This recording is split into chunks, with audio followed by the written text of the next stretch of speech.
World of Warfare presents My Father's Final Flight of World War II. Having survived 8 emergency landings and 1 shoot-down at Vipitino, Italy, the seemingly luckless B-24 aircrew of 10 brave men hit the ultimate luckless lottery on the final day of the air war in Europe, when heavy, accurate, and intense German anti-aircraft fire over Linz, Austria, knocked out 3 of their 4 engines. The ship was a mess, replete with a shot-out radio and oxygen system, a punctured and drained No. 4 fuel tank, a damaged right landing gear, and a top turret gunner wounded yet lucky to be alive. After the crew gutted the plane of all non-essential deadweight, including parachutes, pilot Bill Shreve dropped out of formation before he and his crew lost consciousness at altitude, desperately scanning the Hungarian countryside for any survivable place for a near-dead-stick landing. What they found was an abandoned German fighter base at Pécs, Hungary, with a 2,500-foot runway, which immediately posed a significant problem for a heavy bomber accustomed to landing on airstrips twice its length. Knowing he had no other alternative, Shreve landed the plane over a B-17 heavy bomber that had just ground-looped when it too ran out of tarmac, obliging Shreve and co-pilot Bob Carter to stand on the brakes for a crash landing at the opposite end of the airfield. While crash landing survival rates aboard B-24 Liberators stood at a miserably low percentile throughout World War II, all 10 men aboard survived, including navigator Jerry Harriman, fill-in bombardier Frank Dietrich, flight engineer Cal Page, radio operator Wally Anderson, and gunners Carl Nickler, Don Wood, James Herndon, and Fred Whiteman. The crew was immediately set upon by Allied Russian soldats who had invaded Hungary 2 months earlier, taking the weary airmen to the Nader Grand Hotel for a much-needed meal and a good night's sleep.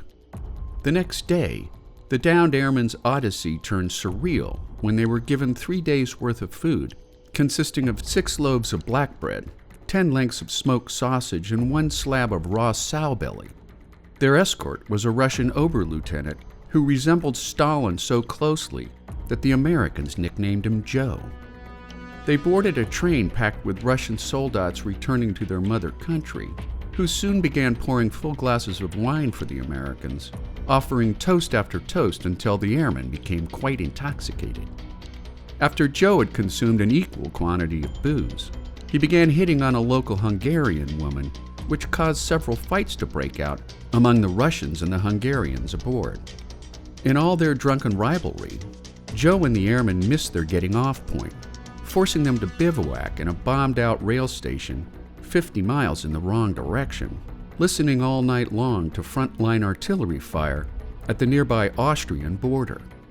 After several days of traveling by horse cart through heavily bombed-out Hungarian cities, the wayward airmen finally hitched a ride with a Russian artillery convoy heading back toward Russia.